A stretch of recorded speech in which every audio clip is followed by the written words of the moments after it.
కన్యాకుమారి నుంచి పక్షగుళ్ళు ఇంపోర్ట్ చేసుకొని దాదాపు 1,00,000 పైచీలకు పక్షగుళ్ళని డిస్ట్రిబ్యూట్ చేశారంట కదా. పక్షిగూళ్ళది ఎట్లా వచ్చిందంటే ఐడియా బేసికలీ డిస్కవర్ అనంతపూర్ అనే పేజ్ స్టార్ట్ చేసినప్పటి నుంచి చాలా మంది సమస్యలు కలెక్టరేట్కి తీసుకెళ్ళింటారు. మీ కళ్ళెదుటే చాలా మంది కలెక్టర్స్ కూడా ట్రాన్స్ఫర్ అయ్యి వెళ్ళిపోయింటారు. ది బెస్ట్ కలెక్టర్ అంటే ఎవరు చెప్తారన్న మీరు? అనంతపూర్లో లేడీస్ టాయిలెట్స్ పెద్ద ప్రాబ్లంగా మారింది. చాలామంది లేడీస్ కూడా కార్పొరేట్ ఉంటారు, మున్సిపల్ కౌన్సిలర్స్ ఉన్నారు, కానీ దీని గురించి ఎందుకు వాళ్ళు పట్టించుకోలేకపోతున్నారు? అనంతపురంలో దాదాపు 2 లక్షల మంది మహిళలు. ఒక అమ్మాయికి ఈ టాయిలెట్స్ సరిగ్గా లేక యూరినరీ ట్రాక్ ఇన్ఫెక్షన్ వచ్చి డెత్ బెడ్ వరకు పోయిందంటున్నారు. అవును. సో ఈ అమ్మాయి వాళ్ళ తల్లి వచ్చి లహరి గారని. ఏ పొలిటికల్ లీడర్ అయినా ఇతను నింటే బెటర్, అనంతపురం కొంచెం డెవలప్ అయ్యే కానీ గ్రీనరీ కానీ. No comments. ఈ కళ్యాణదుర్గం బైపాస్లోను, బల్లార బైపాస్లోను ఈ ఆవులు బెడద ఎక్కువైపోయింది. ఆడే కాదు, ఊర్లో కూడా లాస్ట్కి బ్లీచింగ్ పౌడర్లో కూడా అవినీతి జరిగిందని ఆరోపణలు ఉన్నాయి.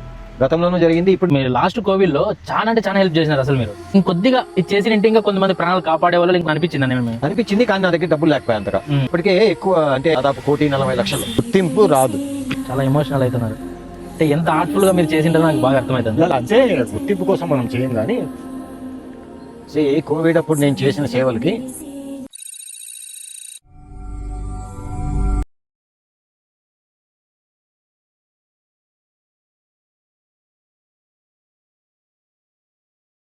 Welcome to insights with Subhan, my channel. అనంతపూర్లో ఎవరికైనా ప్రాబ్లం ఉంటే స్పందన కార్యక్రమానికి వాళ్ళన్నా లేట్గా పోతారేం, కానీ ప్రతి మండే మీరు అక్కడ ఉంటారంట కదా అధికారుల కింద ముందుగానే.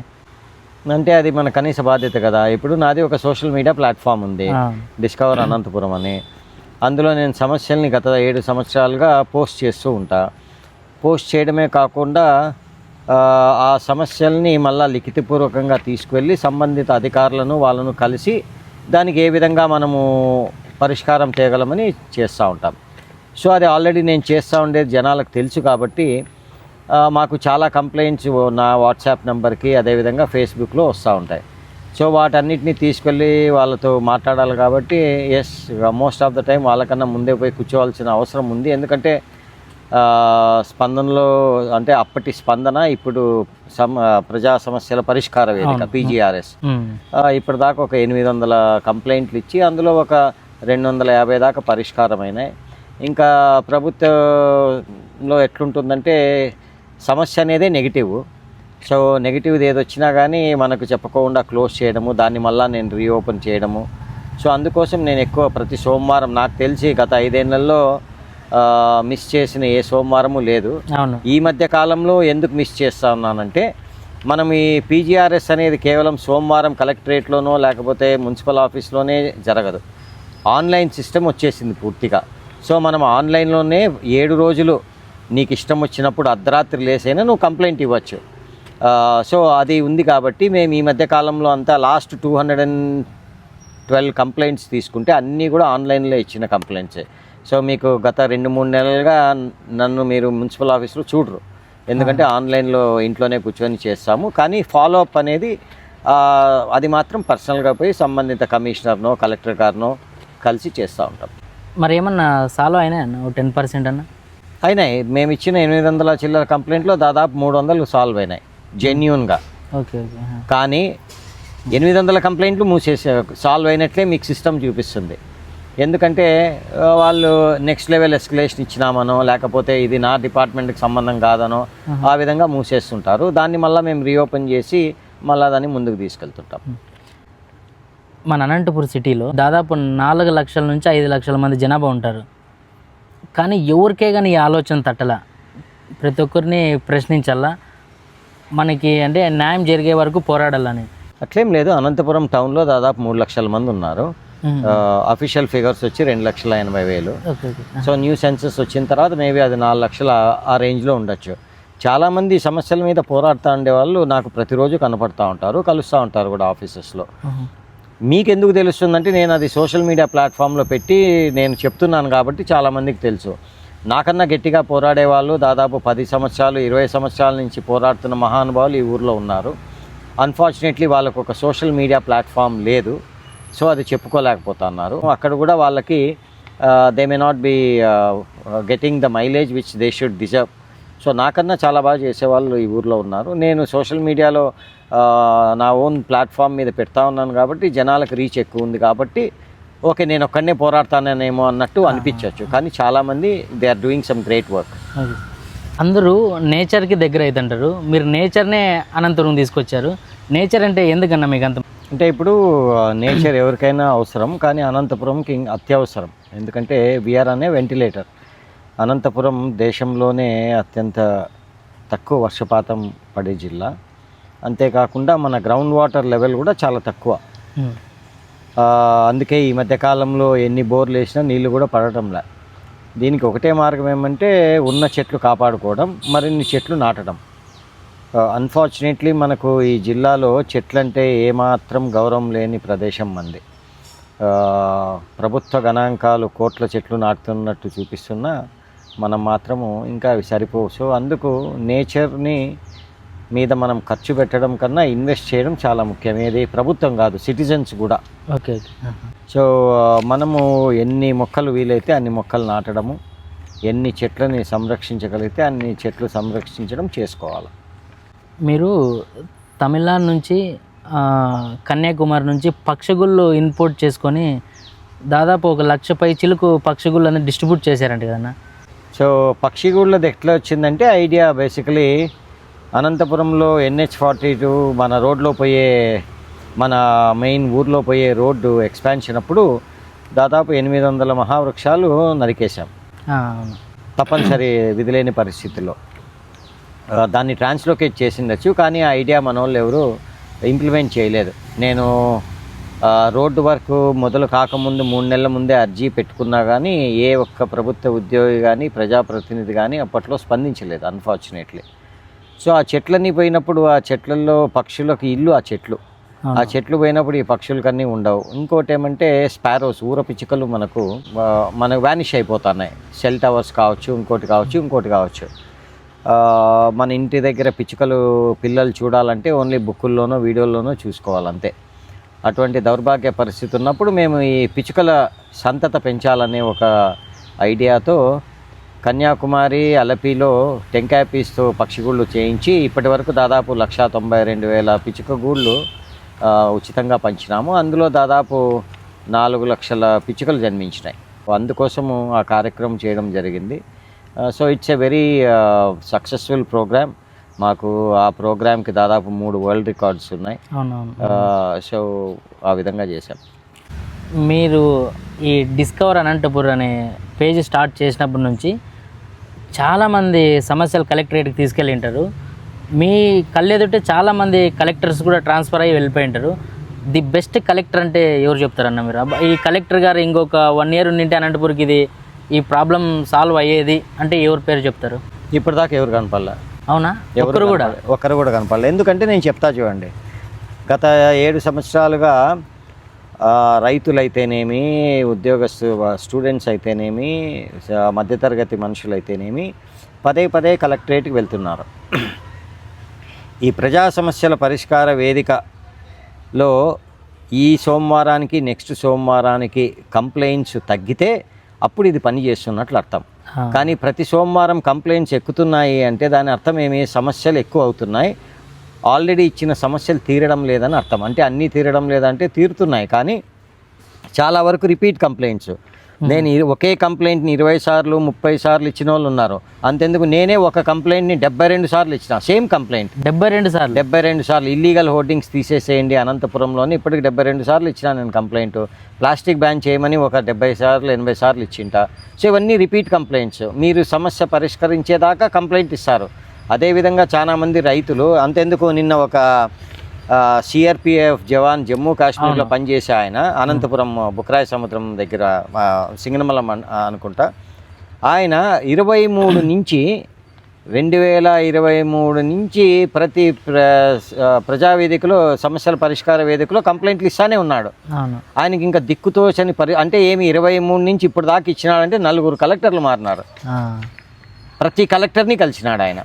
ఒక జవాను లీవ్ పెట్టొచ్చి ఆయన కొట్టేసిన భూమి గురించి ఇక్కడ సమస్య పరిష్కరించారు. లాస్ట్కి చివరిగా దిక్కుతోచని పరిస్థితుల్లో ప్రెస్ మీట్ పెట్టి ఆ ప్రెస్ మీట్లో ఏడ్చినాడు ఆయన. We should be ashamed of our selfs. A soldier fighting for the country press ముందర వచ్చి ఏడుస్తున్నాడు, నాకు ఇక్కడ న్యాయం జరగడం లేదంటే ఇంక అంతకన్నా దౌర్భాగ్య పరిస్థితి ఇంకోటి ఉండదు. అంతేకాకుండా ఒకవైపు సైనికుడు అలా అవుతా ఉంటే మరోవైపు రైతులు ఇదే కలెక్టరేట్ ప్రాంగణంలో గత 5 ఏళ్లలో కనీసం 5 మంది ఆత్మహత్యా ప్రయత్నం చేసుకున్నారు. ఒక రైతు అయితే చనిపోయినాడు కూడా. ఒక రైతు కలెక్టరేట్లో మందు తాగితే హాస్పిటల్ పోయిన తర్వాత అతనికి సరైన చికిత్స కూడా లేకపోతే చనిపోయినాడు. అంటే we are living in a very insensitive society. అది తప్పు. So the last ray of hope for a డిస్ట్రిక్ట్లో ఉండే ఏ మనిషికైనా లాస్ట్ రే ఆఫ్ హోప్ ఏమంటే కలెక్టర్. ఆ జిల్లా కలెక్టరే సరైన పరిష్కారం వీళ్ళకు చూపకపోతే ఎన్నిసార్లు తిరిగినా ఆ లాస్ట్ రే ఆఫ్ హోప్ అయిపోతుంది మనిషికి. సో అందుకే కలెక్టరేట్ దగ్గరే ఆత్మహత్యా ప్రయత్నం చేసుకుంటారు పాపం. సో ఇది మీరు అడిగిన ప్రశ్నకి ఎవరు ద బెస్ట్ ఇప్పటిదాకా ఈయనుండింటే మారిపోయిను అంటే నాకు ఇప్పటిదాకా ఎవరు కనపడలే. సో ఒక సివిల్ సర్వెంట్, ఐఏఎస్ ఐపీఎస్ అధికారి. ఇక్కడ మనం ఐఏఎస్ అధికారుల గురించే మాట్లాడుకుందాం, ఎందుకంటే మనం మాట్లాడుతుండే సమస్యలు ఐఏఎస్ అధికారికి సంబంధించినటివి కాబట్టి. ఒక ఐఏఎస్ అధికారి అనేవాడు he should be one among the people. AC రూముల్లోనో ఆఫీసుల్లోనో స్పెండ్ చేసే టైం కన్నా ప్రజల్లో ఫీల్డ్ మీద టైం స్పెండ్ చేసేది ఎక్కువ ఉండాలి. 10% ఆఫ్ ద టైం ఆఫీస్లో ఉంటే చాలు. Because technology is there. ఒక వీడియో కాన్ఫరెన్స్ అయినా నువ్వు మొబైల్ ఫోన్లో చేసుకోవచ్చు. ఆ విధంగా ఎక్కువగా ఫీల్డ్లో తిరిగిన ఎవరైనా కలెక్టర్ ఉన్నాడు అని నువ్వు అడిగితే గంధం చంద్రుడు అని నేను చెప్తా. నాకు తెలిసినంత వరకు ఎక్కువ శాతం టైం ఆయన he didn't waste time on video conferences or teleconferences. He was always on the field. So అందుకే and Gandham Chandrudu was the collector during Covid అప్పుడు గంధం చంద్రుడు కలెక్టర్గా ఉన్నా కానీ there was the right management which happen. Crisis management అనేది we could see there. Indeed అప్పుడు 3 IAS officers, Gandham Chandrudu, then Siri who is the district collector of Kurnool. She was the joint collector అప్పుడు ఇక్కడ, doctor సిరి గారు. అదేవిధంగా సూర్య ప్రవీణ్ చంద్ అని ట్రైనీ కలెక్టర్ ఒక ఆయన ఉండే. ఆయన he move to I think he's with joint MD with AP Transco. ఇప్పుడు ఈ ఐఏఎస్ అధికారులు ఆ క్రైసిస్ మేనేజ్మెంట్లో they did some wonderful job. So ఎవరన్నా ఇప్పటి వరకు that was the best team నేను చూసినంత వరకు. వాళ్ళకి రైట్స్ ఉంటే వాళ్ళు అనుకుంటే చిటికలో పని, ఎందుకు వాళ్ళు నెగ్లెక్ట్ చేస్తున్నారంటే ఏమైనా రాజకీయ ఒత్తిళ్ళు ఉంటాయంటారా? వాళ్ళ రైట్ కాదు, వాళ్ళ duty. They are public servant number 1 of the district. As simple as that. వాళ్ళని ఆ కుర్చీలో కూర్చోబెట్టిండేదే పబ్లిక్, ధనికుడి కోసమో లేకపోతే రాజకీయ నాయకుల కోసమో కాదు. వాళ్ళని ఆ కుర్చీలో కూర్చోబెట్టిండేది పేదవాడి కోసం. ఆ పేదవాడికే న్యాయం జరగాలి అంటే వాళ్ళు రోడ్డు మీదకి రావాలి. అది జరగట్లేదు. So that is unfortunate. రాజకీయ ఒత్తిళ్ళు ఈ ప్రపంచంలో ఎక్కడైనా ఉంటాయి. మన దేశంలో ఇంకా ఎక్కువ ఉంటాయి, మన రాష్ట్రంలో ఇంకా ఎక్కువ ఉంటాయి. Because we are a very caste, religion and political sensitive society మంది. సో అంటే ఏ పబ్లిక్ సర్వెంట్ అయినా నేను ఈ పని చేస్తే నా పైన ఉన్న రాజకీయ నాయకుడు ఏమనుకుంటాడో అనేది ఒకటి ఉంటుంది. ఎందుకంటే at the end of the day ఏ ప్రభుత్వ ఉద్యోగికైనా తన ఉద్యోగానికి మించి ఇంకా ఇంకోటి ఉండదు. సో వాళ్ళ ఉద్యోగాలను కాపాడుకోవడం కోసము దే మేబీ కొన్ని విషయాలు చేయకపోవచ్చు. కానీ మీరు అన్నట్టు ఒక ఐఏఎస్ అధికారి ఈస్ ఏ కాన్స్టిట్యూషనల్ బాడీ. ఒక ఐఏఎస్ అధికారి అనుకుంటే చేయలేనిది ఏమీ లేదు as we speak.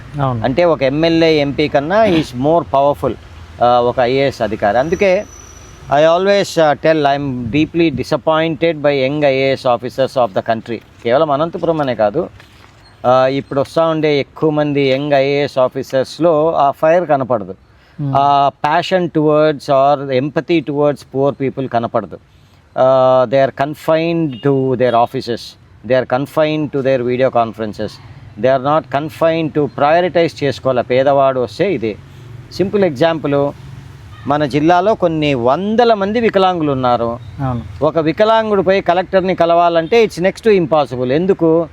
Me office అయినా కానీ మీరు చేస్తాండే పీజీఆర్ఎస్లన్నీ మొదటి ఫ్లోర్లో ఉన్నాయి. అక్కడికి ఒక వికలాంగుడు ఎట్లా రాగలుగుతాడో? రాలేరు. అదేవిధంగా మా అమ్మకి ఇప్పుడు 84 ఏళ్ళు, అలాంటి వృద్ధులు రావాలన్నా కానీ ఎంతో కష్టం. నిజంగా మీరు ప్రజలకు దగ్గరగా ఉండాలి, ప్రజల సమస్యలు తీర్చాలంటే ఫస్ట్ మీరు ఫస్ట్ ఫ్లోరు, సెకండ్ ఫ్లోర్లో ఉండే మీ ఆఫీసులు, మీ కార్యక్రమాలని గ్రౌండ్ ఫ్లోర్కి దింపండి. అప్పుడు ప్రజలకు అందుబాటులో ఉంటారు. మనం పైన దాక్కుండేదానికి వీల్లేదు. జరుగుతుంది అంటారు నాది. అదే ఐఏఎస్ అధికారి అనుకుంటే జరుగుతుంది. ఆ ఐఏఎస్ అధికారి అనుకోకపోతే జరగదు. అనంతపూర్లో లేడీస్ టాయిలెట్స్ పెద్ద ప్రాబ్లంగా మారింది. చాలామంది లేడీస్ కూడా కార్పొరేటర్ ఉన్నారు, మున్సిపల్ కౌన్సిలర్స్ ఉన్నారు, కానీ దీని గురించి ఎందుకు వాళ్ళు పట్టించుకోలేకపోతున్నారు? అనంతపురంలో 50% అప్రాక్సిమేట్లీ 50% ఆర్ ఉమెన్. అవును, సరేనా? దాదాపు 2 లక్షల మంది మహిళలు. ఇది కాకుండా చుట్టుపక్కల గ్రామాల నుంచి, చుట్టుపక్కల ఊర్ల నుంచి చదువు కోసమో, ఉద్యోగం కోసమో, లేకపోతే వాళ్ళ పంటను అమ్ముకోవడం కోసమో వేరే వేరే దానికి ఒక 40,000 మంది మహిళలు మళ్ళీ అనంతపురం టౌన్కి ప్రతిరోజు వస్తారు. అవును.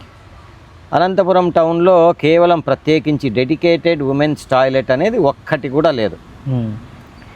ఈ అంశం మీద నేను దాదాపు 5 ఏళ్ళ నుంచి మాట్లాడుతూనే ఉన్నా. కానీ గత ప్రభుత్వంలో, గత కౌన్సిల్లో 26 మంది ఏమో మహిళా కార్పొరేటర్లు, 26 మంది మహిళా కార్పొరేటర్లు ఉన్నా కానీ 5 సంవత్సరాలు ఆ ప్రభుత్వంలో ఆ కౌన్సిల్ ఉన్నా కానీ ఒక్క మహిళా టాయిలెట్ కూడా కట్టిన పాపాను పోలే.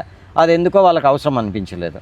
వాళ్ళకి అవసరం ఏమి, ఎన్ని హోర్డింగ్లకు పర్మిషన్ ఇవ్వాలా, లేకపోతే ఎన్ని బిల్డింగులకు పర్మిషన్ ఇవ్వాలా, ఏ హోర్డింగ్ వానికి డబ్బు తగ్గించాలా, ఇవి తప్పితే మనకు మహిళా టాయిలెట్లు ఆడవాళ్ళు రోడ్డు మీద పోతే ఎట్లా, వాళ్ళకి ఏమన్నా యూరినేషన్ చేసుకోవాలంటే ఎట్లా అన్న ఇంగిత జ్ఞానం లేకోకుండా పోయింది వ్యవస్థలో.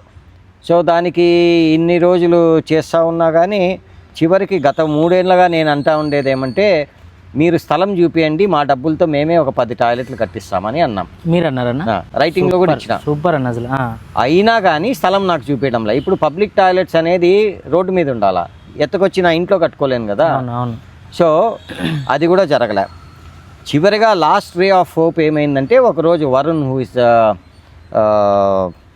ఇప్పుడు మనకు అహుడా చైర్మన్ ప్రతిపక్షంలో ఉన్నప్పుడు, అన్న మేము పవర్లోకి వస్తే గ్యారంటీ నేను ఈ అంశం మీద మాత్రం నేను చర్యలు తీసుకుంటాను అని ఆ మాట మీద నిలబడినాడు వరుణ్ ఏం చేసినాడు, ఒకరోజు నేను ఎస్పీఐ గారి ఆఫీస్లో మీటింగ్లో ఉంటే అక్కడికి వచ్చి, రా అన్న ఎక్కడెక్కడ పబ్లిక్ టాయిలెట్స్ కావాలో చూపిస్తు అని నన్ను ఎక్కించుకొని పోయి ఆ సైట్స్ అన్నీ చూపించుకున్న తర్వాత అతను ఏం చేసినాడు, అహుదాలో ఉండే ఫండ్స్, అదేవిధంగా స్వచ్ఛ భారత్లో, స్వచ్ఛాంధ్రలో ఉండే ఫండ్స్తో కలిపి ఇప్పుడు Varun is coming up with అనంతపూర్స్ ఫస్ట్ పింక్ టాయిలెట్.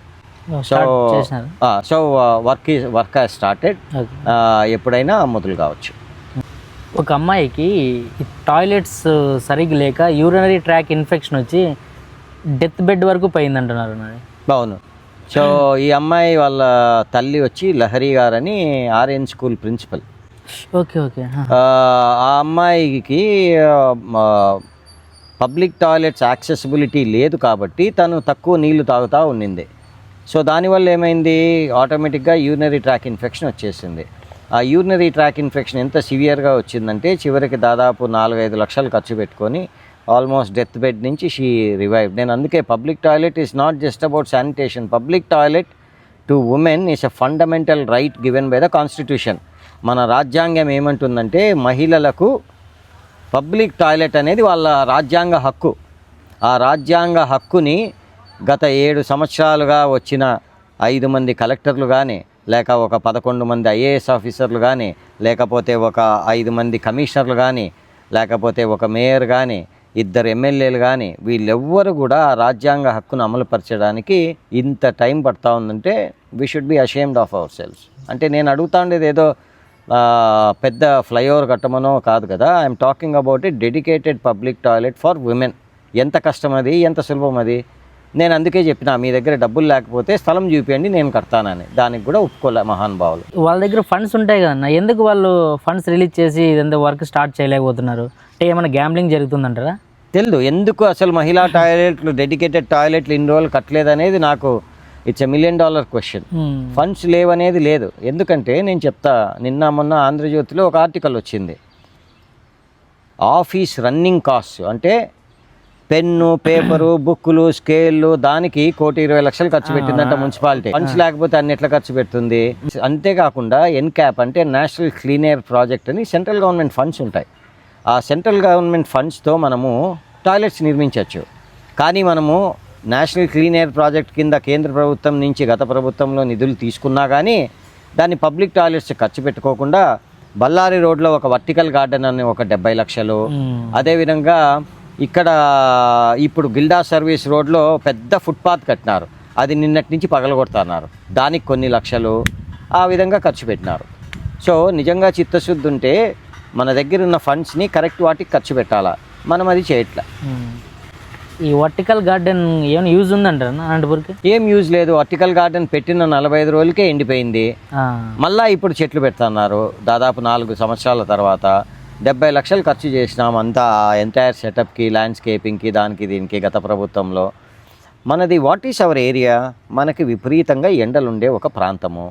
ఈ ఎండలుండే ప్రాంతంలో ఒక ఫ్లైఓవర్ కింద ఎత్తకపోయి నువ్వు వర్టికల్ గార్డెన్, మామూలు చెట్లు పెంచడమే మన చేత కావడంలే, మనం మళ్ళీ వర్టికల్ గార్డెను, ల్యాండ్స్కేపింగ్ అంటే ఇట్స్ ఫూలిష్నెస్. అందుకే అంతేకాకుండా నీడలో ఏం మొక్కలు వేయాలా, ఎండలో ఏం మొక్కలు వేయాలా అన్న అవగాహన లేకనే ఆ వర్టికల్ గార్డెన్ అట్లా అయిపోయింది. బెంగళూరు, మైసూర్ లాంటి నగరాల్లోనే where the climate is feasible, vertical gardens have been a super flop.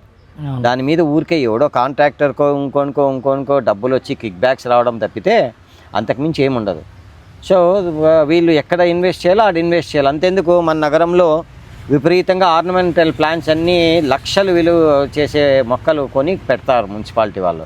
మనం కొననవసరం లేదు, మనం నేటివ్ స్పీషీస్ ప్లాంట్స్ వేసుకోవాలి అనంతపురంలో. అంటే వేప ఇటువంటివి అవన్నీ మొండిగా పెరుగుతాయి, నీడనిస్తాయి. మనకి ఎస్పెషలీ మనకి ఈ ప్రాంతంలో కొండవేప అని ఒక చెట్టు ఉంది, అంబ్రెల్లా మాదిరి వస్తుంది. ఆ కొండవేప ఎక్కడైనా వేసుకుంటా పోతే ఎప్పటికీ ఉంటాయి అవి. మెయింటెనెన్స్ ఇస్ జీరో, మొండిగా పెరిగేవి, మనం కొనాల్సిన అవసరం లేదు, అంట్లు తీసుకొచ్చి పెట్టడం. మరి ఖర్చే లేనివి చేస్తే మాకేంది అనేది ప్రశ్న. సో మాకేంది అనేది ఇక్కడ ముందు వస్తుంది కాబట్టి 1 లక్ష రూపాయలు ఖర్చు పెడితే నాకు ఎంతో వస్తుంది కాబట్టి నేను 1 లక్ష రూపాయలు ఖర్చు పెట్టే మార్గమే ఎన్నుకుంటాను తప్పితే ఫ్రీగా ఈ విధంగా పనులు జరిగే మార్గాలు మనం ఎన్నుకోం. హరిత అనంత ఈ పేరుతో దాదాపు ఒక మొక్క 10,000 రూపాయలు. హరితానంత అనేది ఎన్టీఆర్ మార్గ్ నుంచి చేసిండేది. ఒక్కొక్క మొక్క మీరంటా ఉండే 10,000, 12,000 రూపాయలు. ఆ మొక్కలకు న్యాయం జరిగిందంటారా? ఏం లేదు, ఒక మొక్క కూడా లేదు కదా, అప్పుడే ఎండిపోయినాయి అవి, అప్పుడే ఒక మొక్క కూడా లేదు ఇప్పుడు. సో నాకు తెలిసినంత వరకు దాన్ని అప్పుడు మేము ఎప్పుడైతే దాని గురించి వీడియోలు తీసి మేము సోషల్ మీడియాలో పెట్టినామో అప్పుడేమో యాక్షన్ తీసుకున్నాము, పేమెంట్ చేయలేదని అన్నారు. కానీ మరి పేమెంట్ చేసినారో లేదో దేవునికే తెలియాలి. అంటే ఇవన్నీ అధికారులకు తెలియదు అంటారా?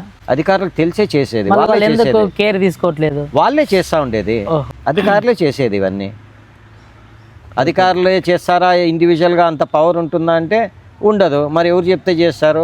ఆ పైన ఉన్న పాలిటీషియన్స్ చెప్తే చేస్తారు.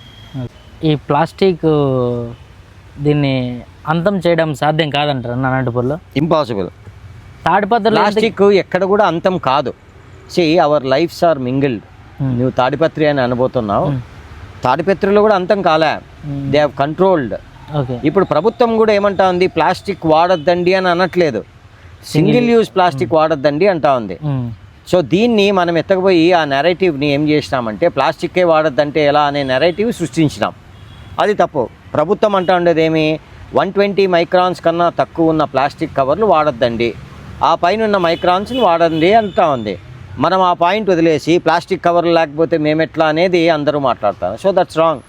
సో ఇక్కడ జీరో చిత్తశుద్ధి, జీరో ఇంప్లిమెంటేషను. ఇప్పుడనే కాదు, గత 7 ఏళ్ళుగా 22 నుంచి ఇప్పటి వరకు జీరో ఇంప్లిమెంటేషన్, జీరో చిత్తశుద్ధి. అసలు ప్లాస్టిక్తో ఊరంతా సర్వనాశనం అయిపోతా ఉన్నా కానీ వీళ్ళకు చీమ కుట్టినట్లు కూడా, పాలకులకు కానీ అధికారులకు కానీ చీమ కుట్టినట్లు కూడా లేదు.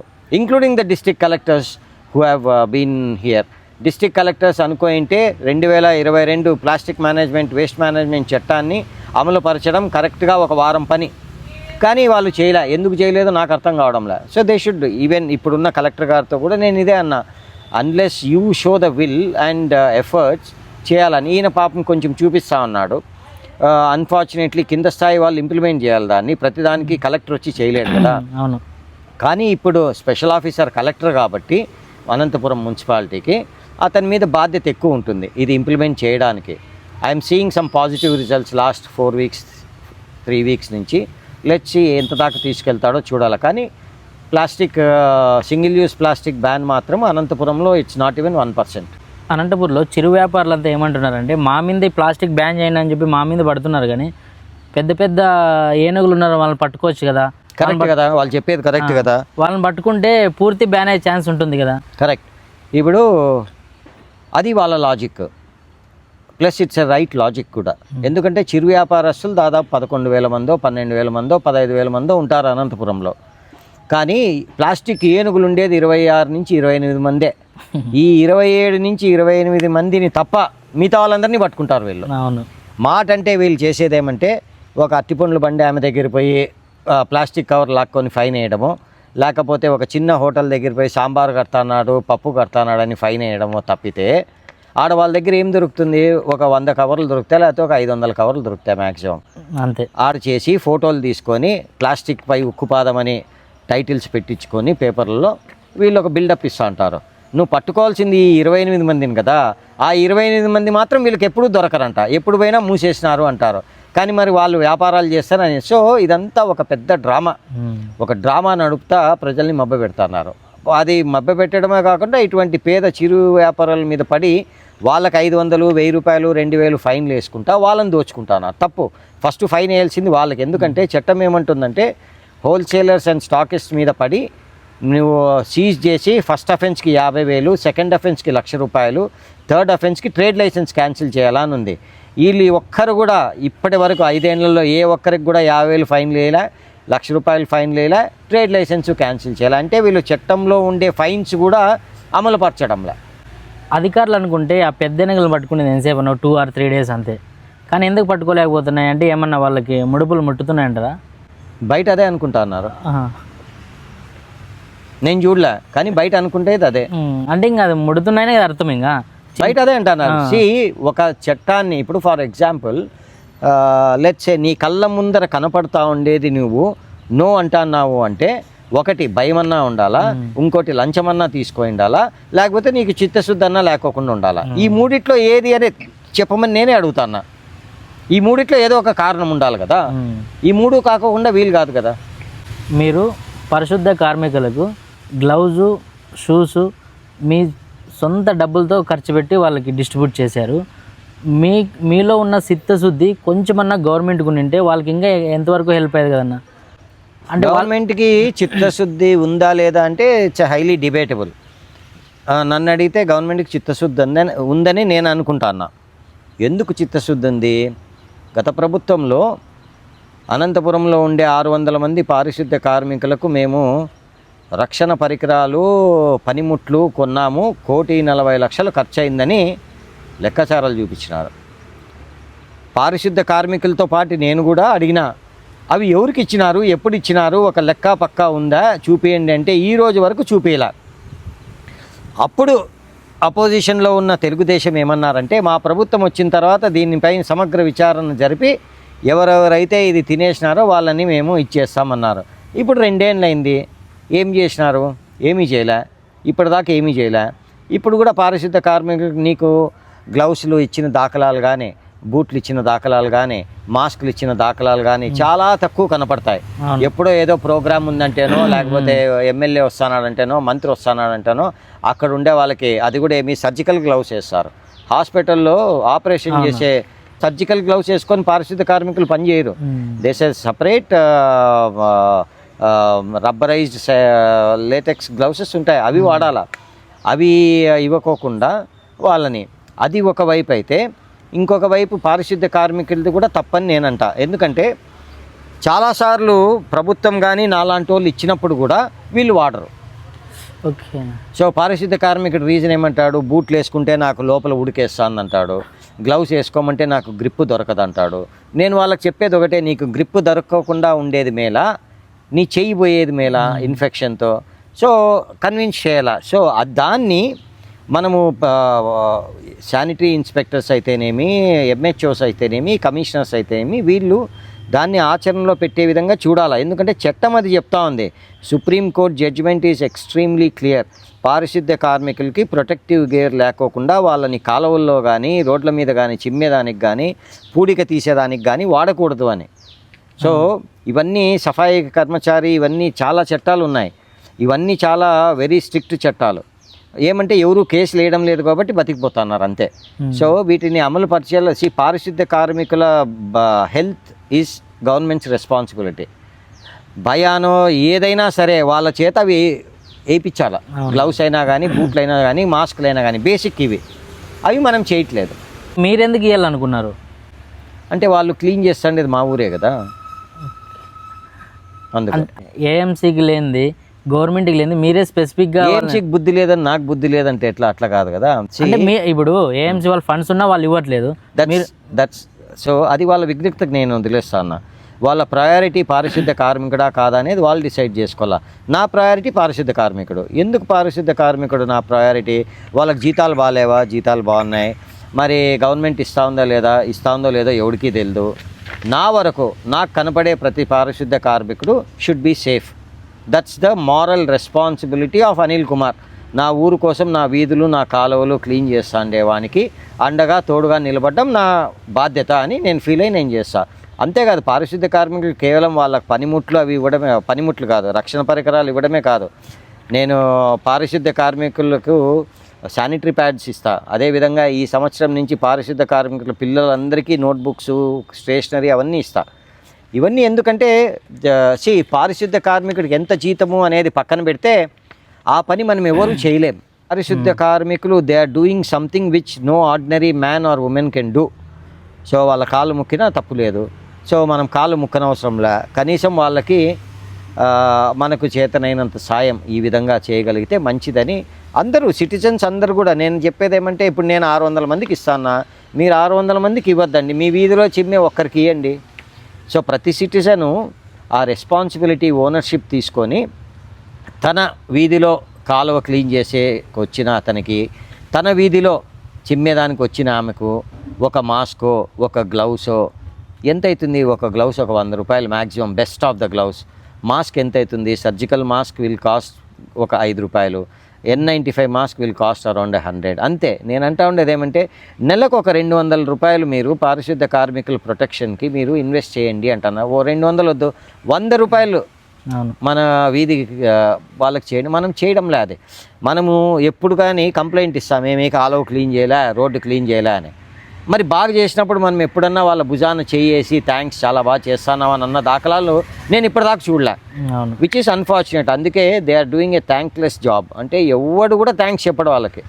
మనం ఊరికే స్పీచ్లు ఇచ్చి ఏదో ఒకటి చేస్తాం తప్పితే ఎవరు కూడా థ్యాంక్సే చెప్పరు వాళ్ళకి. So that is very bad. వాళ్ళకి గౌరవించుకోవాలా. మనం ఎవరు చేయలేని పని వాళ్ళు చేస్తున్నారు. మీకు ఎందుకన్నా గ్రీనరీ అంటే అంత ఇష్టం, మమకారం? ఎక్కువ కొన్ని లక్షల చెట్లు నాటించినారంట. మేము ప్రతి సంవత్సరం ఒక పెద్ద యజ్ఞంలాగా చేస్తాము ఆల్ ఓవర్ అనంతపూర్ డిస్ట్రిక్ట్. కేవలం అనంతపురం అనే కాదు. ఎందుకు ఇష్టం అంటే, ఇప్పుడు మనం ఇక్కడ కూర్చున్నాం, ఎంత బాగుంది, ఊరంతా ఇట్లుంటే ఎంత బాగుంటుంది, అది నా లాజిక్. అంతే, అంతకన్నా ఏం లే. సో అంటే నేను 11వ తరం వాడిని ఇక్కడ. నా ముందు 10 తరాలు ఇదే ఊర్లో ఉన్నారు. సో నా నెక్స్ట్ తరం అన్నా వచ్చి ఉండాలి కదా. నా నెక్స్ట్ తరము ఇంత గలీజ్గా ఊరుండి చెట్లే లేకోకుండా ఏం లేకోకుండా ఉంటే నా నెక్స్ట్ తరం వచ్చి ఎందుకు ఉంటుంది? ఉండాల్సిన అవసరం ఏముంది? వాళ్ళు వేరే ఊరో, హైదరాబాదో, బెంగళూరో ఏదో ఒకటి ఎత్తుక్కుంటారు కదా, అది కాదు. సో ఐ వాంట్ నా నెక్స్ట్ 2 జనరేషన్స్ అన్నా ఈ ఊర్లో ఉండాలనేది నా కోరిక. ఈ ప్లాస్టిక్ నిషేధించాలని చెప్పేసి మీరేంది స్ట్రాలు, వుడ్ స్ట్రాలు ఏదో తయారు చేసి స్టార్ట్ చేశారండి. అవును, మేము గడ్డితో ఒరిస్సా నుంచి గడ్డి తెప్పించి, దానిలో ఒరిస్సా నుంచి గడ్డి తెప్పించి కాదు, అక్కడ గడ్డి దొరుకుతుంది కాబట్టి అక్కడ స్ట్రాస్ చేయించి అవి తెప్పించినాం. అవి ప్లాస్టిక్ స్ట్రాస్ మాకు ఎన్ని ఇస్తే అన్ని ఆ గడ్డి స్ట్రాలు ఇచ్చినాం. కానీ అదే మేము చేస్తున్న ప్లాస్టిక్ రహిత సమాజం కోసం చేస్తున్న కార్యక్రమాలన్నీ ప్లస్ ఖర్చు పెడుతున్న లక్షల కొద్ది డబ్బులన్నీ, అంటే బట్ట సంచులు పంచినాం, దాదాపు 2 లక్షల బట్ట సంచులు పంచినాం. ఈ గడ్డి స్టాలు దాదాపు 40,000 పంచినాం. వక్కాకుతో చేసిన ప్లేట్లు, పానీపూరి బౌల్స్ అవి కూడా కొన్ని వేలల్లో పంచినాం. ఇవన్నీ ఏమైపోయిందంటే ఒక బొక్క ఉన్న బకెట్లోకి పోస్తా అన్నట్లు అయిపోయింది. ఆ బొక్క బూడ్చాల్సింది ఎవరు? ప్రభుత్వం. వాళ్ళు single use plastic ban implement చేయందే నాలాంటి వాళ్ళు 100 మంది వచ్చి ఇవన్నీ చేసినా కానీ ప్రయోజనం ఉండదు. సో ఫస్ట్ ఆ బొక్క బూడ్చండి. ఆ బొక్క బూడుస్తా అంటే మేము నీళ్లు పోస్తూ ఉంటామంటే వీళ్ళకి అది అర్థం కావడం లేదు. మీరు నీళ్లు పోయండి, మేము మళ్ళీ చూస్తాం బొక్క గురించి అంటున్నారు. That will not work that way. పెద్ద పెద్ద మొక్కలకి, చెట్లకి మేకులు తీసే కార్యక్రమం nail free trees of Anantapuram అని మేము దాదాపు 4,000 మహావృక్షాల్లో చెట్లకి మేకులు కొట్టింటే అనంతపురంలో మా టీం అంతా కలిసి దాని మేకులన్నీ తీసేసినాం. ఆడ కూడా మళ్ళీ సేమ్ ఇదే బకెట్, బొక్క. ఇప్పుడు నేను మేకులు ఈరోజు తీస్తా, రేపు ఇంకో ఎద వచ్చి మళ్ళీ మేకులు కొడతాడు, అవును. రేపు తీస్తా మళ్ళీ ఎల్లుండి ఇంకో ఎద వచ్చి మేకు కొడతాడు. దానికి ఏం చేయాలి ప్రభుత్వము, ఫారెస్ట్ డిపార్ట్మెంట్ కానీ మున్సిపల్ కార్పొరేషన్ కానీ. మేము nail free trees of Bengaluru అని ఒక ఉద్యమం మాదిరి బెంగళూరులో చేసినప్పుడు బృహత్ బెంగళూరు మహానగర పాలికే ఒక చట్టాన్ని తెచ్చింది ఆడ, ఎవరైనా సరే మేకులు కొడితే ఎఫ్ఐఆర్ కడతామని. అందుకే ఈరోజు బెంగళూరులో చాలా చోట్ల మీకు మేకులు కొట్టరు. అవును. సో అది that is what government should do. చట్టాలు మా చేతుల్లో లేవు, అవేర్నెస్ ఒకటే మా చేతుల్లో ఉంది. సో ఆడ కూడా ఇదే, ఎవరు forest department was not interested, municipal corporation was not interested, collector was not interested ఇది ఇంప్లిమెంట్ చేద్దాము అంటే. సో ఇంకా దానికి బొక్క ఉన్న బకెట్కి మళ్ళీ నీళ్ళు ఎందుకు పోయడం అని గమ్మునైపోతుంది. ఇంకోటి బెంగళూరులో చెట్లకు మేకలు కొడితే అది పెద్ద కేసు అవుతుంది. కరెక్ట్, ఎఫ్ఐఆర్ కంపల్సరీ కడతారు. మనం ఇక్కడ ఎందుకు వీళ్ళు ఎఫ్ఐఆర్ పోగా కనీసం ఒక వార్నింగ్ కూడా ఇవ్వట్లేదు? ఇక్కడ ఇవ్వము, మాకు అది ప్రయారిటీ కాదు. చెట్లు, పారిశుద్ధ్యము, ప్లాస్టిక్ రహిత సమాజము, మహిళా టాయిలెట్లు ఇవన్నీ మాకు ఇంపార్టెన్స్ లేదు. ఈ ప్లాస్టిక్ రహితం అంటే తాడిపత్రి కొద్దిగా బెటరే కదండి, చాలా బెటర్. తాడిపత్రిలో జరిగిన ప్లాస్టిక్ రహిత ఉద్యమము it's a different case study. It's a very unique case study compare to any other town in the world.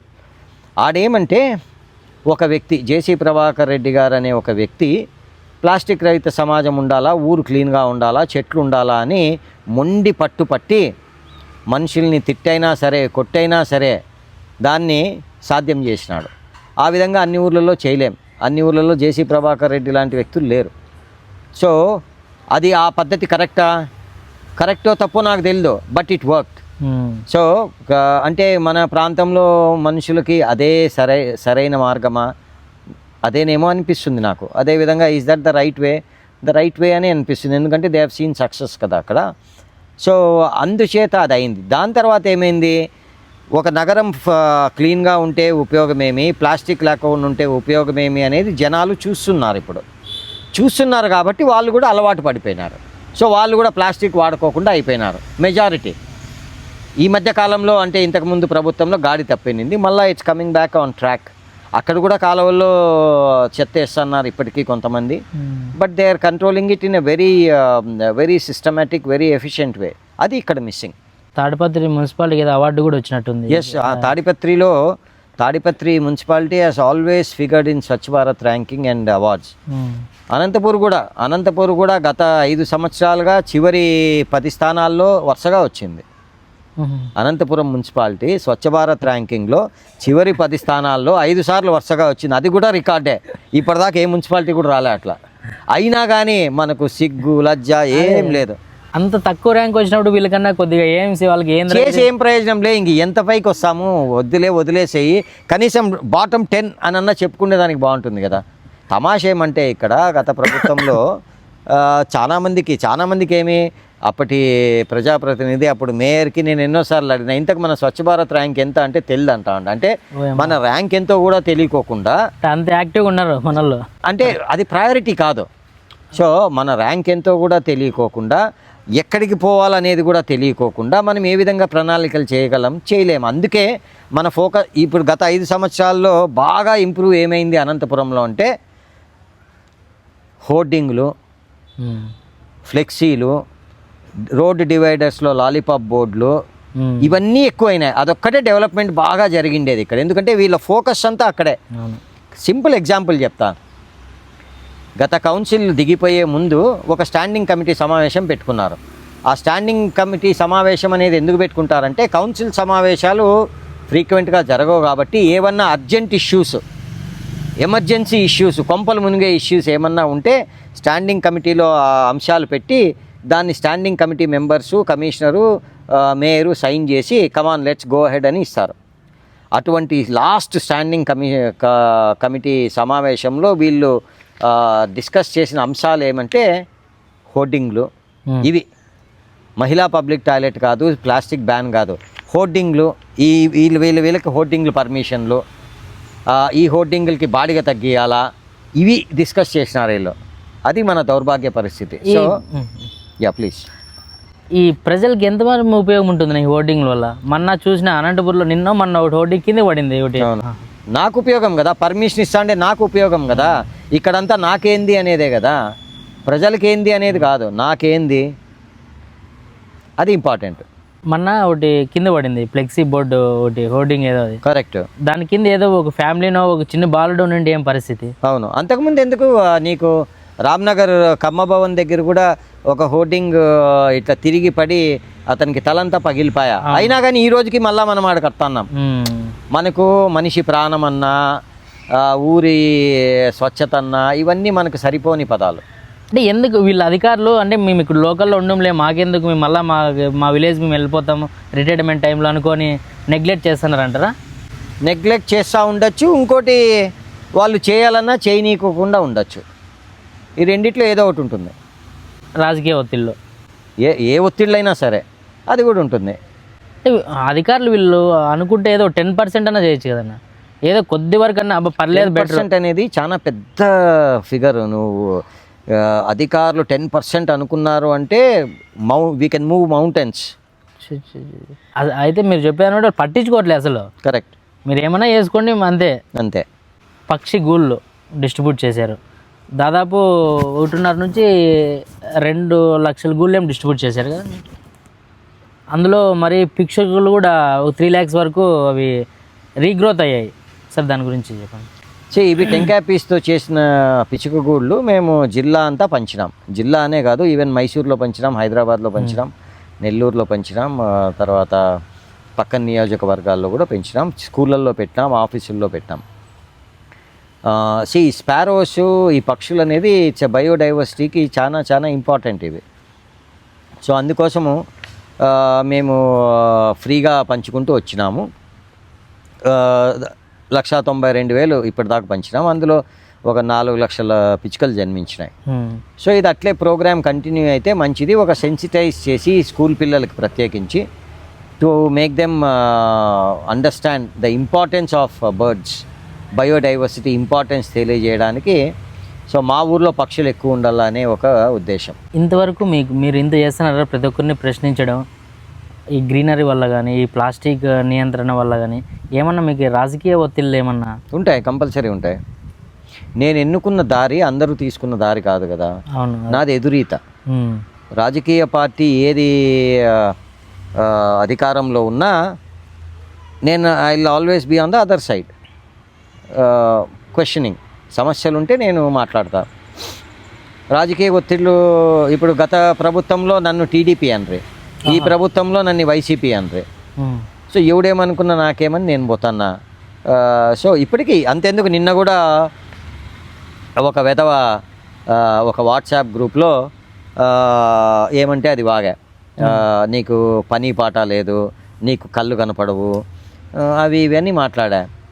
ఇటువంటి వెధవలకంతా సమాధానాలు కూడా ఇవ్వాలి అప్పుడప్పుడు. నేను మామూలుగా ఇటువంటి వెధవలు చేసే కమెంట్స్కి మౌనంగా ఉంటా, వై వేస్ట్ టైం అని.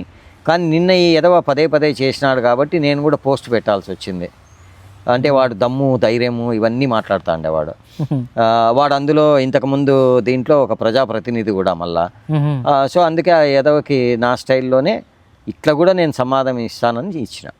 మ్యాక్సిమం ఏం చేస్తారు, వచ్చి కొడతారు అంతే కదా.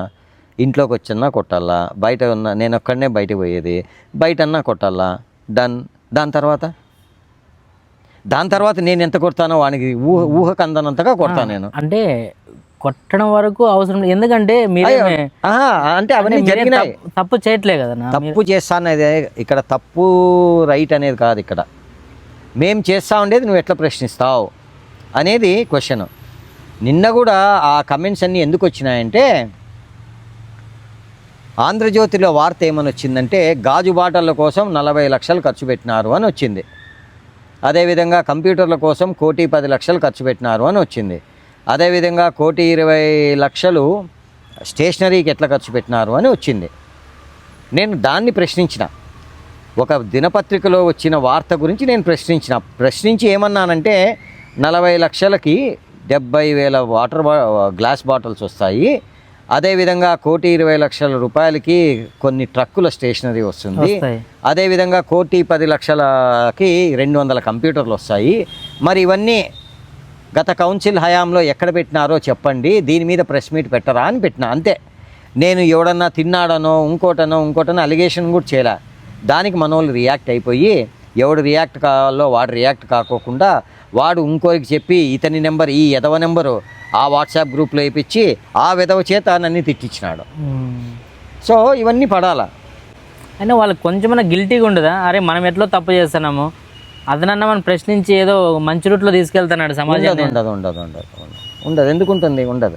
ఎందుకంటే నేను చేసేది రైట్ అని నేను నమ్ముతాన్నా, వాళ్ళు కూడా మేము చేసేది రైట్ అని వాళ్ళు నమ్ముతున్నారు. ఇప్పుడంతా ఎట్లయిపోయిందంటే ఇట్స్ ఎ బిజినెస్ మోడల్. నేను ఇంత పెట్టి పదవి తెచ్చుకున్నా, సో నా బిజినెస్ నా ఇన్వెస్ట్మెంట్ వాపస్ రావాలి కదా. నా ఇన్వెస్ట్మెంట్ వాపస్ వచ్చేదానికి నేను ఇవన్నీ చేస్తే తప్పేముంది అనే ఒక ఇల్యూషన్లోకి వెళ్ళిపోయినారు.